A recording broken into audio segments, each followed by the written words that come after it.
morning, everyone. Hope everyone is doing well this Thursday. Yeah. I was just listening to some music, so feeling good. It's a good day. So today I want to talk about, well, I'm just going to title it All or Nothing. And I actually made a video yesterday, but I didn't upload it, and I don't think I will. But I'll touch on some of the things that I talked about yesterday. It just won't be as enthusiastic because it's not as fresh as it was yesterday. Anyway, all or nothing. Oh, wow. Well, part of the reason why yesterday's video came up was because of a video that came across my YouTube feed. I'm getting a lot of videos regarding the event because of the video that I made, and I don't know if you remember, but I said that I watched some videos about it so I would understand what's currently being said about the event, because it's going to change from month to month to month to month to month. But anyway, that lady that I had talked about, I think her name was Chloe or something like that, and she's the one who had a QHHT session and about the event and the date that it was going to happen and what was going to happen. And apparently people were sitting around waiting for it to happen, and it did not happen. And people were making comments on her video saying, I didn't feel anything, it didn't happen, and so her video, she made a response video to that, and so she was basically saying like, well, encouraging people not to use dates because nobody knows when it's going to happen, but it's going to happen. And I talked about this, like if you listen to my video about the event, I talked about this. I said that people will use dates and then it's not going to happen, and then they'll use a different date, and then it won't happen, and then all of a sudden, like the Jehovah's Witnesses have done, they don't use dates anymore, they just know it's going to happen. It's the same thing. I mean, they literally just proved my point.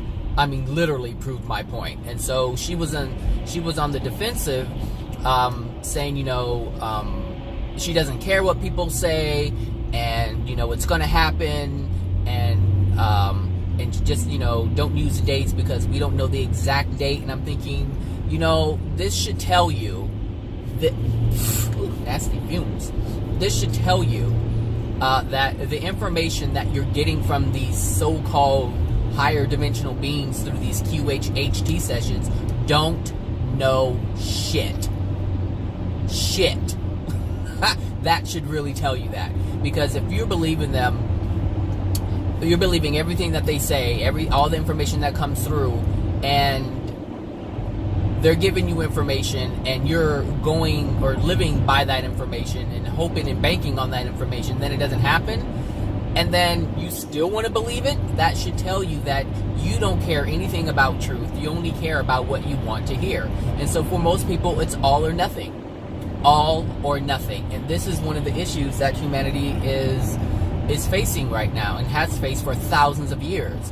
It's like if there's a belief system, if you can look at a belief system like a bubble, and it's either going to be everything within that bubble or nothing at all. They have to believe in it, even if things are proven to be untrue within that bubble. They will discard it and continue to believe what's in that bubble. So it's all or nothing. They can't take pieces from it and pieces from other religions and put it together to find out the truth. That's not what works for them. So they're like stuck in that fog back there that we just went through, But if you're able to pick and choose, then look, you have so much clarity. Anyway, so yeah, that's what I wanted to talk about today. I don't know how long this video is going to be. Probably a pretty short one. To compensate for my extra long, intro.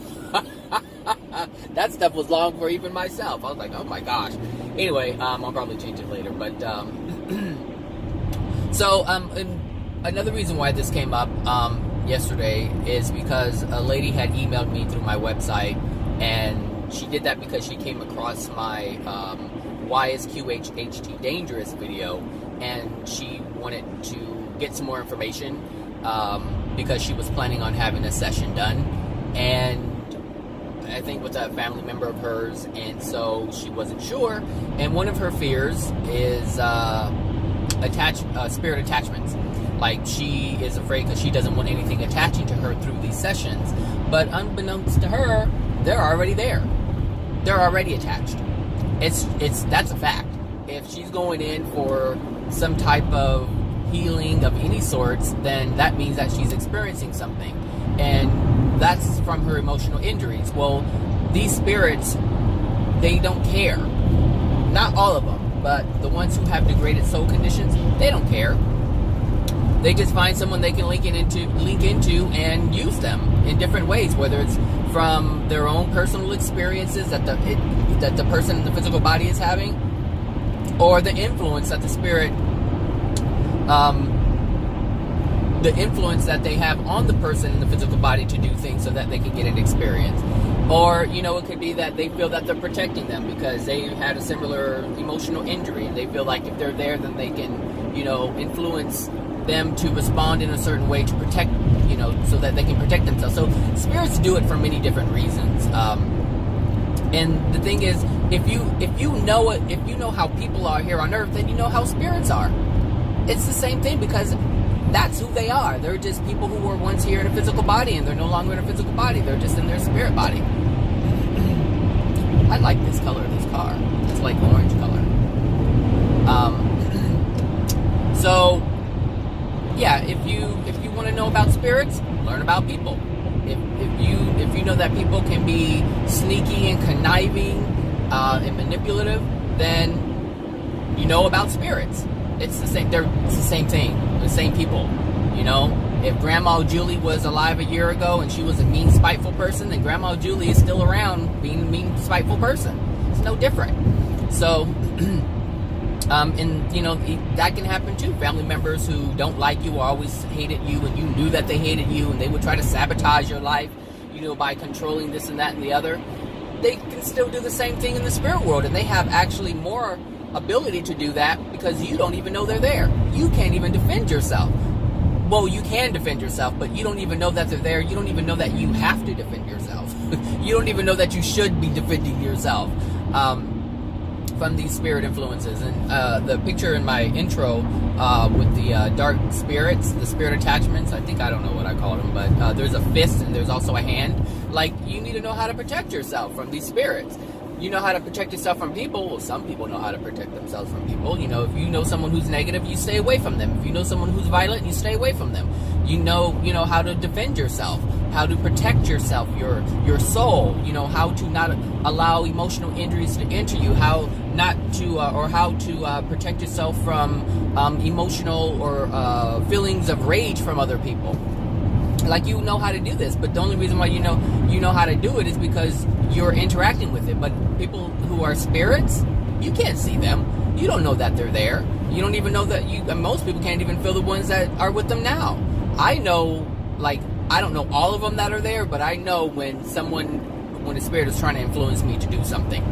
I can tell that because it's not of my character. I'm like, why is that happening? I'm like, why am I having this desire? Why am I having this thought? This was an imminent issue. I didn't interact with anyone that shouldn't be a thing. And so that's how I can tell.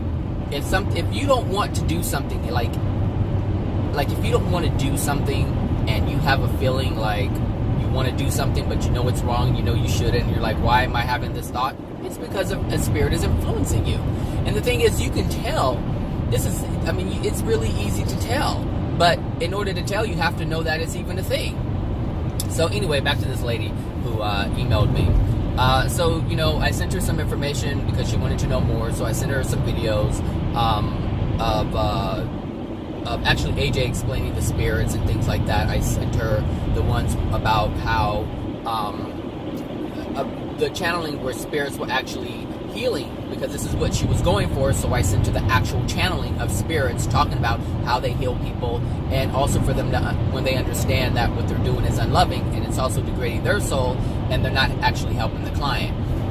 And so I sent her those videos, and she was like, oh my gosh, this is so great. And then I sent her some other ones, and she was so great, and she just, she was very grateful. And then all of a sudden, I got an email saying something about AJ and what I'm believing is a cult. And I'm thinking, all right, so I already knew what happened. She started researching AJ, and she came across some videos where, these 3 or 5 minute 3 minute or 5 minute videos where they're saying, AJ is in a cult and, he has this compound somewhere and doing all this stuff. Well, I already know that's where she got that from, because there's no way you can get that from the teachings that AJ is teaching. Like, there's just no way you can get that from that. So you can only get that from an outside perspective, or a perspective from someone else.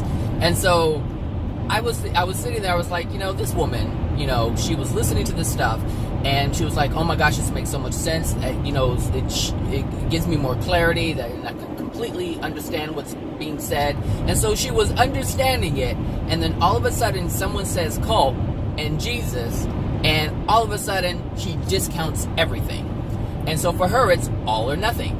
And so she comes from a Catholic background, so she has these beliefs that are deep-seated within her, and so that's what she was saying. Well, I don't believe it's Jesus. And to be honest, it doesn't really matter if he's Jesus or not. If he's giving information that is helpful and helps you understand, that's all that should really matter. It's like with me and Abraham Hicks. When I started listening to Abraham Hicks, I was like, oh, the information's great, and some of the things didn't make any sense, so I put it to the side. But the things that made sense, the things that were logical, the things that explained what was going on with me, I kept it. But that wasn't all or nothing for me. I accepted what needed to be accepted. I discounted what needed to be discounted, and I put some things in a basket of, I'm not sure what's really going on here. And that's how you move forward. That's how you use discernment. And this lady didn't do that. And so she just completely dismissed it. And she was basically saying, I don't believe that spirits feed off of our energy. And I'm thinking, of course, to myself, I'm thinking, of course not, darling. Why would you think otherwise when you have spirits who are attached to you, who want you to believe that they don't exist in that manner? Like, they would never hurt you like that. Come on. So when she goes to this past life regression, because all these spirits want is to become more enmeshed with them, with the client. And so this is what happens during a past life regression. You go to a past life regression, regressionist, or like QHHT or whatever, and you hear this past life, and you believe that this past life is yours when it's not yours. And now the bond is even stronger, because now you believe that their life is your life. And you wholeheartedly will believe this. You will feel it. You will feel the emotions that the spirit is projecting to you as they're showing you their life. Whether they were pushed off of a cliff, or they were raped or stoned to death, or as some witch, or whatever it is. Look, I'm just telling you, this is how it works. So, she ended up, really not believing anything. Because she really wanted to go and do this. And she was afraid. But she really wants to go and have this thing done. And I'm not saying that you guys should not have it done, because that's your choice. That's your soul. I had it done. So I'm not saying don't do it. I'm saying I had it done, but I will never do it again. I understood what was going on during my session, but that's my experience, and you have to have your own experience. And most people won't understand until they have an experience. It's like sex. You can say, oh, sex is so good, but if you're telling that to someone who's never had it, they're really not going to know what you're talking about until they have it. And then once they have it, then they'll understand. So, it's no big deal, but it's a big deal. It's a big deal. I mean, I had to learn the hard way. So if someone told me, during the QHHT session when I had mine, I could say, oh, it was harmless, and because I lived for a couple of years like that. A couple of years went by, and I was like, it's no big deal. And obviously I believed it because I was actually having clients and doing these sessions. So before I even had my first client, I made sure that I had a session so I would have an understanding as to what these clients were experiencing. So, I completely understand why people have to do it for themselves. I'm just saying, be careful, because, I can have another past life regression, but I would understand that it's not my life. That's the difference. Have the experience, but understand that it's not your life. So therefore, you won't take on the emotional injuries. You'll understand that whatever is being presented to you, because usually there's a name attached to the past life that you're experiencing. Whether if you're a man and then you're having a past life of a woman, and or an experience of some woman's life, and her name is Julie, then you know that whatever you're experiencing is a life of Julie. You won't have any emotional attachment in terms of that life. Like, you won't own it, you won't claim it as your own, because that's important. Like, if she was raped in a past life, or during her life, if she was raped, you don't want to have that kind of guilt. You don't want to have that kind of shame. You don't want to have any of those negative feelings, those feelings of hatred. You don't want to have that. Now, the thing to understand with that is, if you are having that experience, then you share those emotional feelings. So if you feel like, if a woman is raped and she feels like her freedom is taken away, like a lot of things, she was robbed of a lot of things, she was forced, she didn't have any control. So those are similar emotions that you would be able to identify with, and that will help you identify what needs to be released, so that the connection can be severed between you and that spirit. So anyway, so, you know, it's just, you know, interesting that, you know, we as a human race tend to live by this all or nothing. And even in relationships, you know, you want a relationship, you want all of the person or nothing at all. And it's like, I can be in a relationship with someone and that person, like, what, sports? I don't like sports. Like, there's nothing about it that appeals to me. So obviously, if this person likes sports all the time and, you know, likes going to games, that's going to be a portion of their life that I'm not going to have anything to do with. There's nothing about it that appeals to me. So why would I go? I'd be doing something that I don't want to do, and I wouldn't be enjoying myself. So I can't have all of this person. And so what usually happens is the other person's like, oh, do you have to go to the game? You're always going to the game. You never spend any time with me, blah, blah, blah, blah, blah. It's like, if you're one of these people, then you need to check yourself, because you're not allowing the other person to be who they are. And if they're your soulmate, then you're disallowing yourself, because a soulmate is the other half of you. So if you have a soulmate who likes sports and you don't like sports, and you want to prevent this person from experiencing, you know, games and things like that, or sitting in front of the TV or whatever, however they want to enjoy their sport activities, then you're not allowing yourself to do the things that you love. And so that means that you're preventing your own soul progression, meaning you're preventing your own soul union, because you have to accept yourself, and your soulmate is yourself.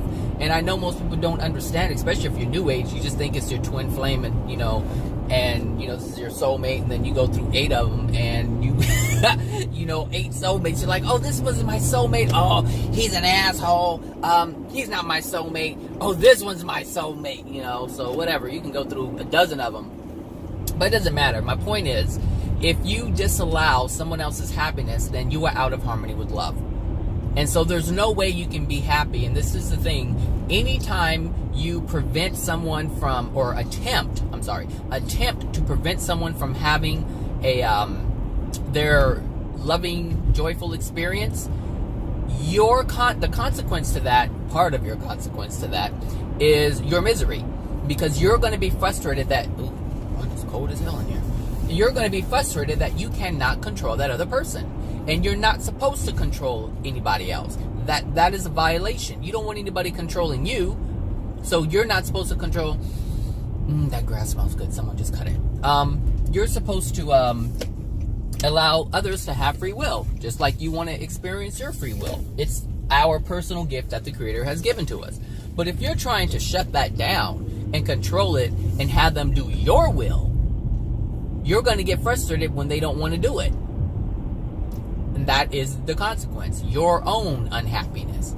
And the reason why you're going to experience unhappiness and misery and frustration is because you're trying to take that away from the other person you're trying to control.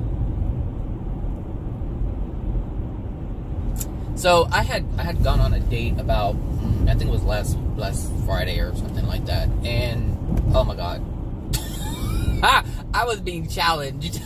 I was so being challenged. And I was like, I was in my zone. Like, I understood free will, I understood all this, but there were a lot of things that I don't really engage in that this person engages in, and this person doesn't believe in like anything in terms of the creator, like they're like atheists basically.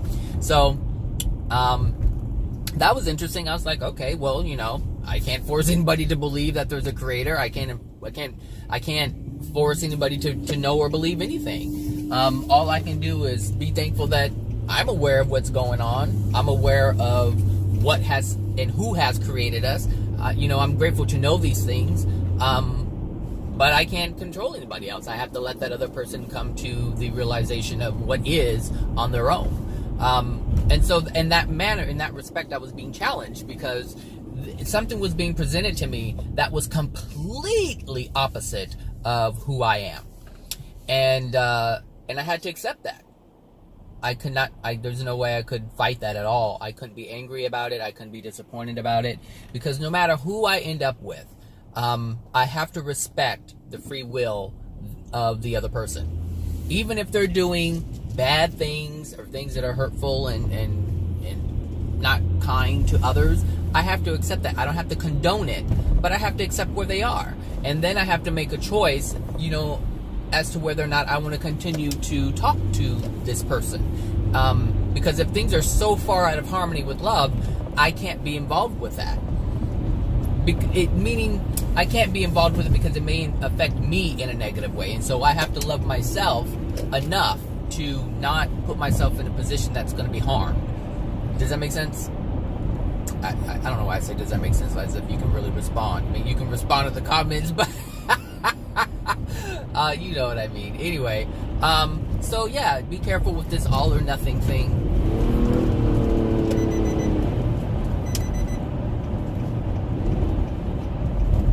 Because it's how most of us live life, and because of that, we shut ourselves off from truth. Like, we cannot have truth if we live under this understanding or this belief that it has to be all or nothing. You know, like with Jehovah's Witnesses, you know, it's all or nothing. It's all of their religious beliefs or nothing at all. Like, it's hard for them to say, you know, this part isn't, you know, loving, or this part doesn't seem right. I believe this X, Y, and Z, but ABC is not really jiving with me. It just feels like it's wrong. You know, these are the things that you should be able to do. I think you should be able to be in any religion that you choose. I do not believe that you should leave religions. I just believe that you should be mindful of what you're doing, mindful of what you're engaging in, mindful of the teachings that you are following. Because understand that despite whatever you believe in terms of God being connected to that religion, you're still listening to a man.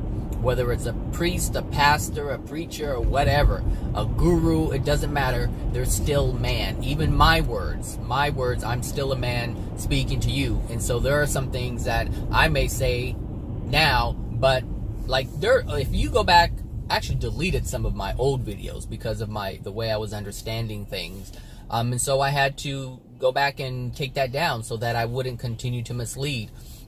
And so you have to be able to discern, and I'm able to discern my own information. I'm like, as I learn new information, I can look at the errors of my ways in the past. And so this is why, you know, when I from time to time, I'll think about when I say something with a new understanding, a new perspective, then what happens is I will think back on when I said something that was opposite or dissimilar to what I'm currently saying, and I'll remove that content, you know, as you know, to not, you know, continually mislead people. And some of my videos are like, so little by little, they're like leaving, but they're coming at the same time.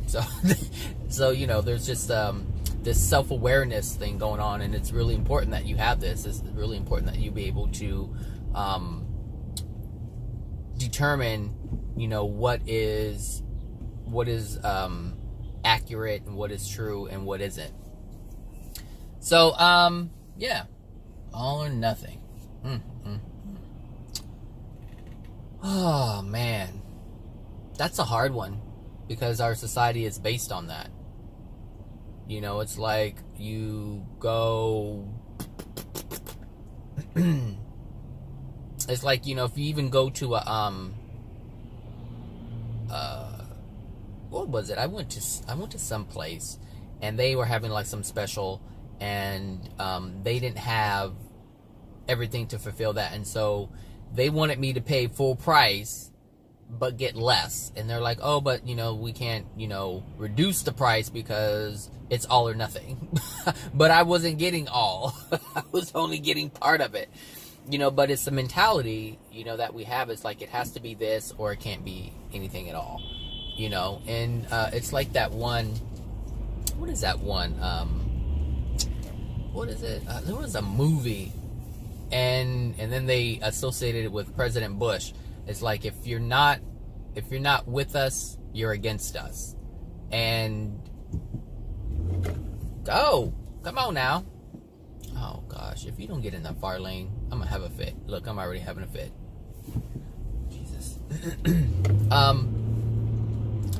It's like, if you're not with us, then you're against us. So basically, if you don't agree with me completely 100%, then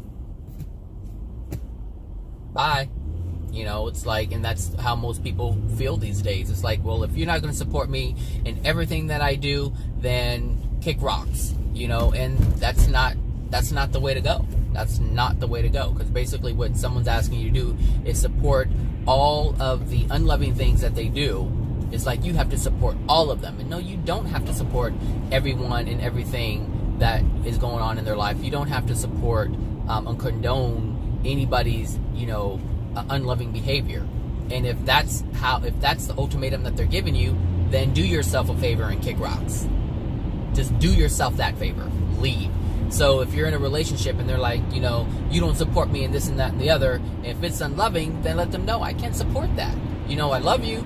I'll support you in other things that are beneficial to you, but this is something that I cannot support.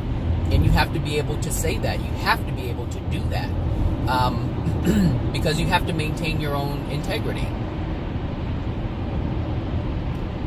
You have to maintain your own integrity. You have to be honest. You have to be truthful. And that is being truthful to yourself. If you tell someone, hey, you know what, I can't support you in this. I understand it. I understand why you're doing it, but I just can't. Just be honest. And if they can't accept that honesty, that means that they only want to accept the lies.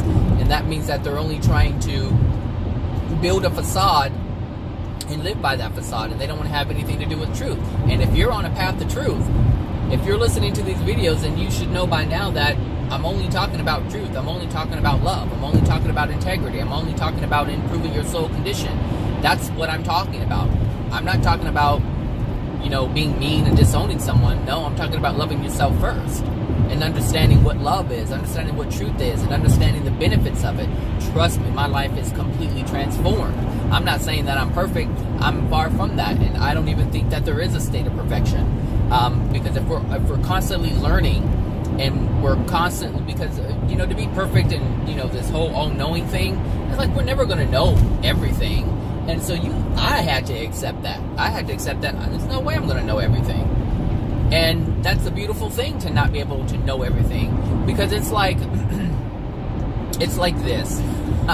It's like you have a puzzle, right? You have a 1,000-piece puzzle, and it's taking you a while to put it together. You're not as fast as me, buddy. You gotta get in there if you're gonna do it.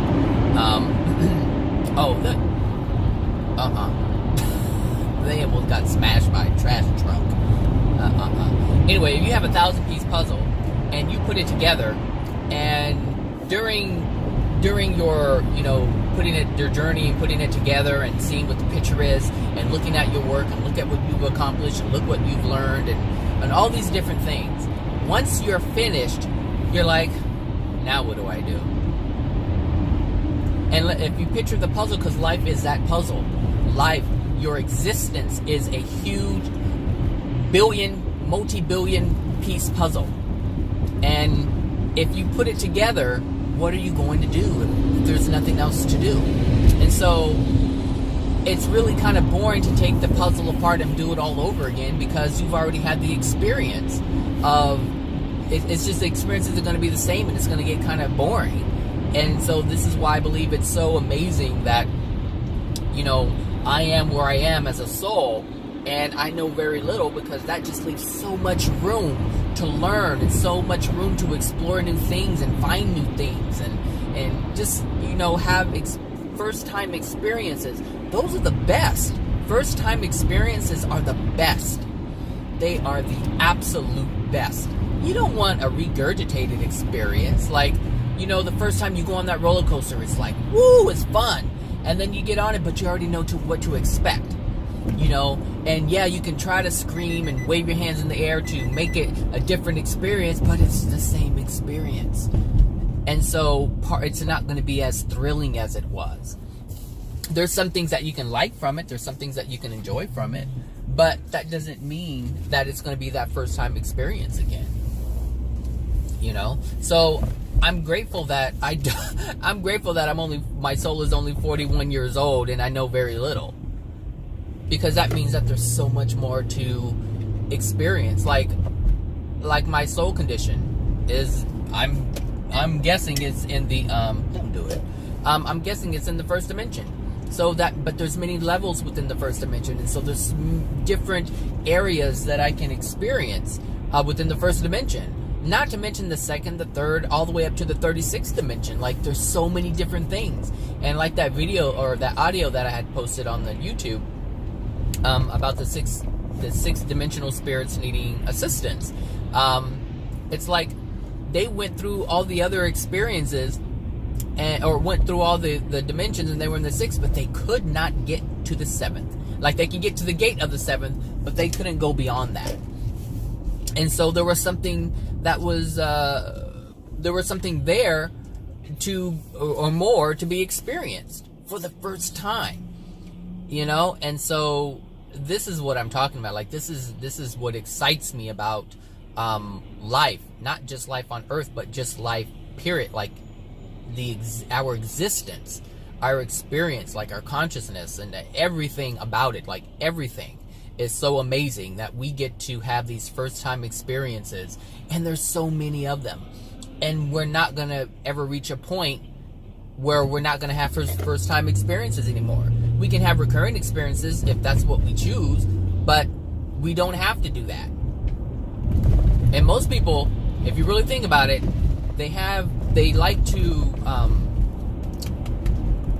most people are afraid of first time experiences. So what they do is they what's the word I'm looking for? They recreate these experiences that they've already had, over and over. Well, one, because man is very limited, but man is only limited because their soul condition is limited. So they're not allowing their soul to change so that they can have different experiences. So I was listening actually to a video yesterday. I was going to put it up, and I was like, I'm putting up all these AJ videos. It's like, I think I have a lot on my channel where it's like, if you want to know more, you can find more.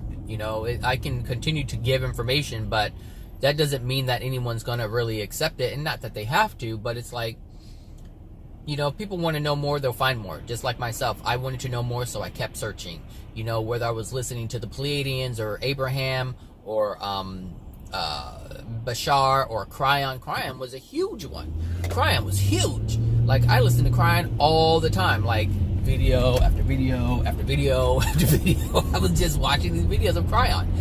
And because he came from a different perspective, he comes from more of I want to say godlike, because that's how he presents himself, as an energy from source energy, basically. And so I thought I was like, hey, he's coming from a different perspective, as different, because he talks about the soul and light workers and blah blah blah blah blah. But then after I started listening to AJ, I understood exactly where Cryon was coming from. Like, I knew the dimensional space Cryon was at, and it seems like Cryon is in the sixth dimension, and so he doesn't recognize himself as a soul, an actual person.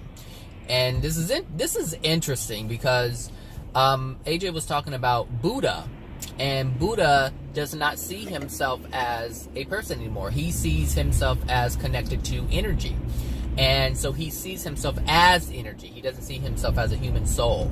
And this is the belief a lot of New Age believes.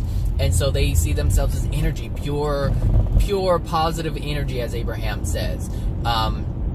Divine energy, you know. And so if that's what you believe, that's what you believe.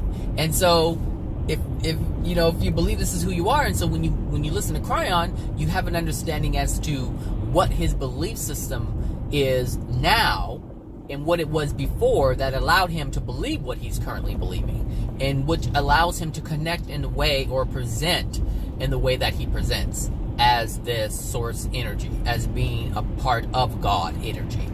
And so, you know, when you listen to it and you understand what a celestial being is and where celestial spirits reside, like these, what people know as angels, reside in the 8th dimension. Well, at that point, there isn't any celestial being who believes that they're just this random energy.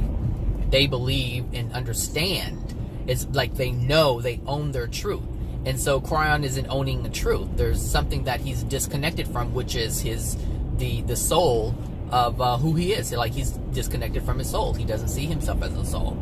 And so this is the thing, is like, I listened to so many different channelings and information and understood things to be a certain way.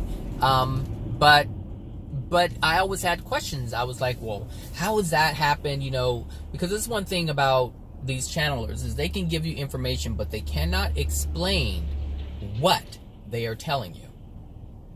Whereas AJ can explain exactly what he's telling you and why he's telling you what he's telling you.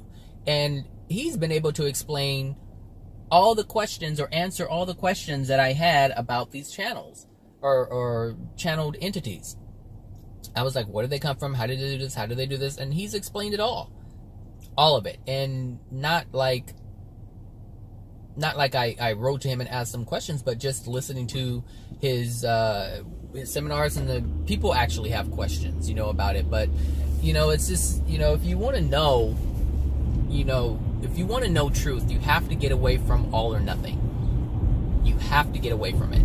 And if you, like, I'm not telling you to listen to AJ. I'm not telling you to do any of that. But if you did, you would understand all the things that you've ever believed. Like, you would understand Christianity, you would understand Mormonism. Like, I didn't know much about Mormons until I, you know, was listening to Jesus talk about Mormons. Like, he did a whole 4, 5, 6 hour thing about Mormons and how it started. And there's things that Mormons won't tell you about how it started, because they want to conceal certain things, because they know how it's going to be viewed. So this is important, because all religions do this. They conceal certain things, but they want you to know certain other things. So, and the reason why they do that is because they want to manipulate you. Meaning they want to manipulate, or they want to control how you perceive, because how you perceive is going to determine how you move forward. And this is how religions get you. They want you to believe what they want you to believe. And if you ask, even like, I remember my aunt saying that she wasn't comfortable with some of the things, that she was getting more into the Jehovah's Witness religion, and she asked them, and you know, they frown upon questioning like that. It's like, if you're going to continue to question, then you need to go. It's either you're going to accept all or have nothing to do with it. One or the other. Hold on a sec. All right. So yeah, anyway, I love learning. I love discoveries, and this is what discernment allows you to embark upon different things, different beliefs and ideas, and use discernment. And this is the experience. Like, this is what experiencing life is. You know, observing things. Like, I'll observe someone using drugs and discern that I don't want to do it, but that's not something that I have to engage in. That's the thing, is you can choose to engage in whatever you want to engage. But as you start to love yourself, as you start to have self-love, what happens is you start observing, and you look at the consequences of people's decisions, and then you determine, hey, their experience wasn't a loving experience. Like, they harm themselves. I don't want to engage in that. And so you don't engage in as much unloving things when you start to love yourself. It's only when you don't love yourself that you engage in this. And some people have this at a very early age, and some people don't. Like, some people have it within themselves to always protect themselves. And then some people have it within themselves to just explore everything with zero regard to what the consequences are. You know, like, they don't care. Like, oh, I'll think about it later. You know, and I was having a conversation with, you know, a family member, and I was like, you haven't looked at your future. You only care about your present. You don't care about what happens. You only care about what happens in the now. And you have to be a little bit more aware than that, you know? So anyway, that's what I want to talk about.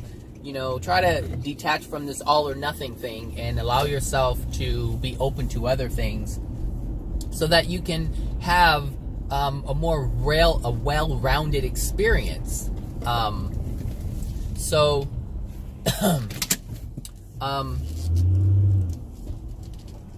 yeah, so all or nothing. Ditch it. Get rid of it. It does not serve you. The only thing that should be all or nothing is love.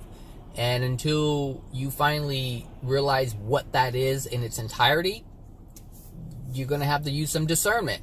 But in order to do that, you're going to have to engage in different things so that you can use discernment. Because if you're just staying within your bubble, there's nothing to discern, because you've already accepted that that is the truth, or that is all that there is. And there's so much more than that. All right, everyone. I hope everyone has a great Thursday. Tomorrow is Friday. I'm so excited. I'm loving my weekends as I get older. I know that. I used to be a Monday person. I'm like, oh yes, Monday, go to work. Now I'm like, where is Friday? Better yet, where's Saturday? Anyway, take care, everyone. Bye now.